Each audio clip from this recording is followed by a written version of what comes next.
नमस्कार दोस्तों, मैं डॉक्टर विजेंद्र प्रताप सिंह अपने YouTube चैनल पे आप सभी का स्वागत करता हूं। दोस्तों, जैसा कि आपने शीर्षक में देख लिया होगा कि आज का जो विषय है वो साइलेंट हार्ट अटैक है, यानी कि साइलेंट मायोकार्डियल इंफार्क्शन। दोस्तों, प्रेजेंट सिनेरियो में, वर्तमान परिवेश में ये बहुत ही आम रोग है, यानी कि काफी सारे मरीजों को ये समस्या हो जाती है। लेकिन ये साइलेंट हार्ट अटैक क्या है? नाम से काफी इंटरेस्टिंग लग रहा है और मन में ये जिज्ञासा उत्पन्न हो रही है कि आखिर ये चीज क्या है। हार्ट अटैक है लेकिन उसमें साइलेंट क्या जुड़ा हुआ है? तो दोस्तों, आज के इस वीडियो में मैं आपके 3 प्रश्नों का उत्तर दूंगा। जो पहला प्रश्न है कि what is silent heart attack, ये क्या चीज है? दोस्तों, silent heart attack is defined as heart attack without pain, यानी कि किसी व्यक्ति को हार्ट अटैक आ गया है लेकिन उसको सीने में दर्द नहीं हो रहा है, किसी भी तरह का दर्द उसको महसूस नहीं हो रहा है। इसी को हम साइलेंट हार्ट अटैक भी कहते हैं। और आप समझ सकते हैं कि यूजुअली जो कन्वेंशनल हार्ट अटैक होता है, जो हम जानते हैं कि बहुत ज्यादा सीने में उसको दर्द होता है किसी भी व्यक्ति को, लेकिन आप खुद सोचें कि अगर किसी व्यक्ति को हार्ट अटैक आया है और उसे कोई भी दर्द महसूस नहीं हो रहा है तो ये कितनी गंभीर समस्या हो सकती है। क्योंकि अगर उस व्यक्ति को यह एहसास ही नहीं होगा कि उसको कुछ ऐसी समस्या हो सकती है तो वो चिकित्सक के पास क्यों जाएगा। लेकिन चूंकि उसको हार्ट अटैक आया है, इस वजह से उसकी जो हृदय की मांसपेशियां हैं उसमें डैमेज होते चला जाएगा और ये निश्चित तौर पर लाइफ थ्रेटनिंग हो सकता है, यानी कि उसके जीवन के लिए बहुत बड़ी समस्या खड़ी हो सकती है। दोस्तों, आज के इस वीडियो का जो दूसरा प्रश्न है वो यही है कि अगर किसी को साइलेंट हार्ट अटैक आया है, जैसा कि हम इसमें समझ पा रहे हैं कि सीने में दर्द हो ही नहीं रहा, तो इसको कैसे पहचानेंगे? आखिर वो क्या क्या सिम्टम्स हो सकते हैं जिसके आधार पर सीने के दर्द के बिना भी हम इस रोग को डायग्नोस कर सकते हैं क्लिनिकली? दोस्तों, जो इसमें सबसे इंपॉर्टेंट लक्षण है वो है एंजाइटी विथ रेस्टलेसनेस, यानी कि उसको बहुत ज्यादा घबराहट होने लगती है, बहुत ज्यादा बेचैनी होने लगती है अचानक से। इसके साथ साथ जो दूसरा लक्षण है वो है डायफोरेसिस, एक्सेसिव पर्सपायरेशन, यानी कि बहुत ज्यादा उसको पसीना होना शुरू हो जाता है। दोस्तों, इसके अलावा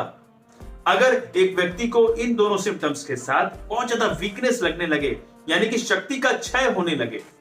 ऐसा लगे कि शरीर में बिल्कुल शक्ति ही नहीं है, बहुत ज्यादा वीकनेस होने लगे, तो यह भी एक इंडिकेशन हो सकता है। कभी कभी कुछ मरीजों में एब्डोमिनल डिस्कंफर्ट भी मिल सकता है, यानी कि पेट में कुछ अजीब तरह का सेंसेशन हो सकता है और हैवीनेस इन द चेस्ट थोड़ा बहुत महसूस हो सकता है। दोस्तों, तो सामान्य तौर पर यही 5 लक्षण आपको साइलेंट हार्ट अटैक के रोगियों में मिल सकते हैं, जिसमें शुरुआत के जो 2 लक्षण हैं, यानी कि एंजाइटी एंड रेस्टलेसनेस, घबराहट और बेचैनी, और उसके साथ बहुत ज्यादा पसीना आना, ये निश्चित तौर पर सभी रोगियों में जिनको साइलेंट हार्ट अटैक है वहां आपको देखने को मिलेंगे। लेकिन दोस्तों, क्या इन्हीं सिम्टम्स के आधार पर सिर्फ हम ये जान जाएंगे? ये सिम्टम्स जानना हमें यह भी जरूरी है कि किन रोगियों में अगर मिले तो ये सिम्टम्स साइलेंट हार्ट अटैक को इंडिकेट करेंगे। दोस्तों, ऐसे रोगी जो शुगर के मरीज हो, यानी जो डायबिटिक हो, जिन्हें शुगर की बीमारी हो, डायबिटीज मेलाइटस हो, अगर उन रोगियों में ये लक्षण मिल रहे हो तो निश्चित तौर पर दोस्तों ये साइलेंट हार्ट अटैक को ही इंडिकेट करते हैं ज्यादातर केस। दोस्तों, सभी शुगर के रोगियों की मैं बात नहीं कर रहा, मैं ऐसे शुगर के रोगियों की बात कर रहा हूं, ऐसे डायबिटिक पेशेंट की बात कर रहा हूं जिनका शुगर अनकंट्रोल्ड रहता हो, जिनका शुगर लगातार बढ़ा रहता हो, यानी कि ऐसे रोगी जो वर्षों से शुगर से सफर कर रहे हैं, डायबिटीज से सफर कर रहे हैं, लेकिन हमेशा ही उनका जो शुगर का लेवल है वो हमेशा बढ़ा हुआ रहता हो, चाहे उसका कोई भी कारण हो, या तो वो दवा ठीक से ना खा रहे हो, या फिर वो सेडेंटरी लाइफ प्ले कर रहे हो, यानी कि आराम तलब जीवन जी रहे हो, अगर उनके जीवन में बिल्कुल एक्सरसाइज का अभाव हो, बिल्कुल एक्सरसाइज ना कर रहे हो, या फिर बहुत ज्यादा तनाव ले रहे हो, ये सभी कारण अगर एक साथ किसी व्यक्ति के अंदर हैं तो निश्चित तौर पर उसका शुगर का लेवल हमेशा बढ़ा ही रहेगा। और ऐसी अवस्था में काफी समय बाद, कई वर्षों बाद, उसको इस तरह के लक्षण उत्पन्न हो सकते हैं और निश्चित तौर पर ये लक्षण एक ही बीमारी की तरफ इंडिकेट कर सकते हैं और वो है साइलेंट मायोकार्डियल इन्फार्क्शन यानी कि साइलेंट हार्ट अटैक दोस्तों। लेकिन फिर यहां पर तीसरा प्रश्न खड़ा हो उठता है कि आखिर क्यों एक ऐसी बीमारी जिसमें बहुत ज्यादा सीने में दर्द होता है उस बीमारी के अंदर दर्द ही नहीं हो रहा है। ऐसा क्या हो जा रहा है जिसकी वजह से सीने का दर्द डिसअपियर हो गया, गायब हो गया, जबकि उस व्यक्ति को हार्ट अटैक आया है। तो दोस्तों इसका सिर्फ और सिर्फ एक ही उत्तर है और वो उत्तर है डायबिटिक न्यूरोपैथी यानी कि शुगर की बीमारी की वजह से जो नर्व्स हैं वो डैमेज हो गई और ऐसे रोगियों में जिसमें शुगर का लेवल हमेशा ही बढ़ा हुआ रहता हो, शुगर का लेवल अनकंट्रोल्ड रहता हो, हमेशा ज्यादा रहता हो, कभी नॉर्मल नहीं रहता हो और वर्षों से इस बीमारी से सफर करने के बाद हम ये पाते हैं कि उन रोगियों में जो नर्व्स हैं वो डैमेज हो जाती हैं और जिसकी वजह से मरीज को दर्द का एहसास ही नहीं होता।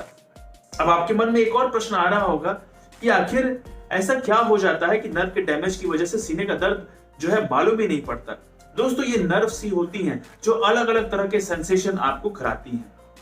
चाहे वो टच का सेंसेशन हो यानी कि अगर आपको किसी ने टच किया वो आपको महसूस हो जाता है, अगर आपको किसी ने दो जगह पे टच किया है कुछ इस तरीके से और अगर आप आंख बंद भी कर ले तो आप बता सकते हैं कि आपको दो जगह टच किया गया है। इसे 2 पॉइंट डिस्क्रिमिनेशन भी कहा जाता है, ये भी नर्व की वजह से होता है।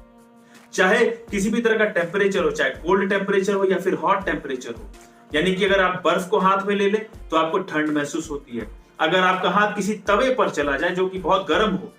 तो आपको हाथ में जलन महसूस होती है, आपका हाथ जल जाता है। ये सब कैसे महसूस होता है? ये नर्व की वजह से ही महसूस होता है। अगर आपको किसी ने ऐसे पिंच कर दिया, आपको कहीं चोट लग गई तो जो दर्द का एहसास होता है वो इन्हीं नर्व्स की वजह से ही होता है। यही नर्व्स जो है उन अलग अलग तरह के सेंसेशंस को आपके मस्तिष्क तक ले जाती हैं और आपका मस्तिष्क ये बताता है कि ये क्या था, ये टच था, 2 पॉइंट पे किसी ने टच किया है या फिर आपने किसी ठंडी चीज को पकड़ा है या फिर आपका हाथ जल रहा है या फिर आपको दर्द का एहसास हो रहा है। ये सारे तरह के जो एहसास होते हैं वो नर्व ही आपको दिलाता है, यानी कि नर्व ही आपके दिमाग तक लेके जाते हैं और ये दिमाग फिर आपको बताता है कि ये किस तरीके का सेंसेशन है। दोस्तों यही नहीं, अगर आप अपने हाथ में किसी पार्टिकुलर ऑब्जेक्ट को पकड़ लें, आंख बंद करके भी पकड़ ले, चाबी को पकड़ ले, पेन को पकड़ ले, तो आप बता देते हैं कि ये चाबी हो सकती है या फिर ये पेन हो सकता है। ये भी आपके नर्व की वजह से ही हो सकता है, यानी कि ये भी एहसास आपका नर्व ही कराता है। तो आप खुद सोचें, अगर वो नर्व जो अलग अलग तरह के सेंसेशन का आभास आपको करा रही हो, अगर वो नर्व डैमेज हो जाए तो कौन है जो आपको दर्द का एहसास कराएगा? कौन है जो आपको अलग अलग तरह के सेंसेशन का एहसास कराएगा? दोस्तों इस बीमारी में यानी कि डायबिटीज में जब शुगर अनकंट्रोल्ड रहता है बरसों से तो धीरे धीरे करके नर्व जो है वो डैमेज होने लगती है और अगर हृदय की नर्व डैमेज हो जाती है दोस्तों तो वहां पर मायोकार्डियल इन्फार्क्शन होने के बाद भी, यानी कि जो हृदय की मांसपेशियां हैं वो मरने लगती हैं, उसके बाद भी वहां जो दर्द जो उसकी वजह से दर्द होता था वो दर्द नर्व के डैमेज होने की वजह से आपके दिमाग तक नहीं पहुंच पाता है और जिसकी वजह से आपको दर्द का एहसास ही नहीं होता है।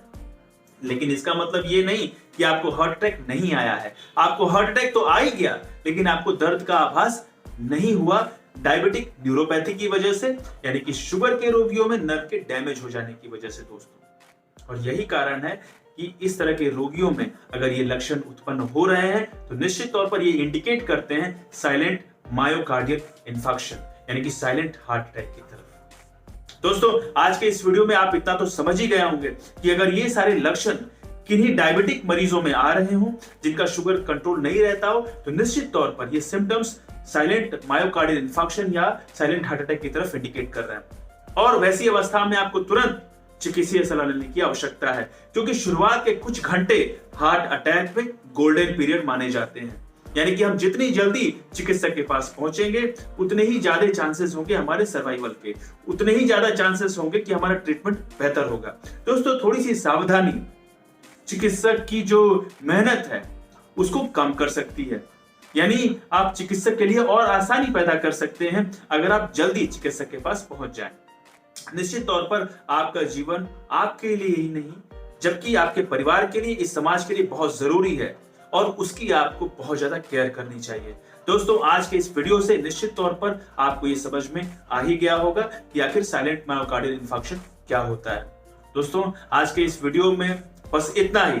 अगले वीडियो में हम इसी बीमारी के कुछ अन्य पहलुओं को देखेंगे, यानी कि हार्ट अटैक कैसे हो जाता है, आखिर वो क्या कारण होते हैं, क्या मैकेनिज्म होता है जिसकी वजह से किसी व्यक्ति को हार्ट अटैक आता है, उसके बारे में हम अगले वीडियो में जानेंगे। दोस्तों, अगर ये वीडियो आपको पसंद आया तो निश्चित तौर पर आप इसे शेयर करें ताकि ज्यादा से ज्यादा डायबिटिक मरीज यानी शुगर के रोगी इसको जान सकें और समय रहते चिकित्सक के पास पहुंच जाएं। उन्हें सीने में दर्द तो होगा नहीं, लेकिन उसके बाद भी इन सिम्टम्स के नॉलेज होने की वजह से, अवेयर होने की वजह से वो निश्चित तौर पर इसे डायग्नोज कर पाएंगे और अपने लाइफ के लिए एक बहुत बड़ा डिसीजन ले पाएंगे। जितनी जल्दी पहुंचेंगे उतनी ही ज्यादा चांसेस होंगे उनके सर्वाइवल के लिए। दोस्तों, अगर ये वीडियो पसंद आया तो मेरे चैनल को सब्सक्राइब करें और लाइक करें और बेल आइकॉन को जरूर दबाएं। धन्यवाद।